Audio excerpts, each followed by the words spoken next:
Good morning. ఈరోజు మా breakfast ఏంటో తెలుసా?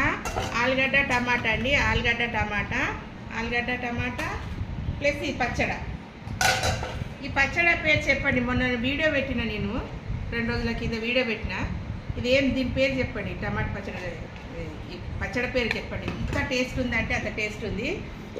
మా ఇంట్లో అయితే బ్రేక్ఫాస్ట్ రొట్టెలు. మా ఇంట్లో బ్రేక్ఫాస్ట్ అయితే మాదైతే ఆలుగడ్డ టమాటా ఈ పచ్చడ పేరు చెప్పండి. మీరే కామెంట్ పెట్టండి. ఏం పచ్చడి? నిలువ పచ్చడి అండి. వారం రోజులైనా ఉంటుంది. ఫ్రిడ్జ్లో పెట్టుకొని తినవచ్చు మంచిగా. చూద్దాం టేస్ట్.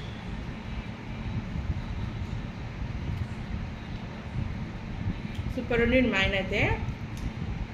మళ్ళీ తర్వాత మీరేం తిన్నారు? నేను ఏం తిన్నా నాస్టా చెప్పండి. కామెంట్ పెట్టండి. బాయ్.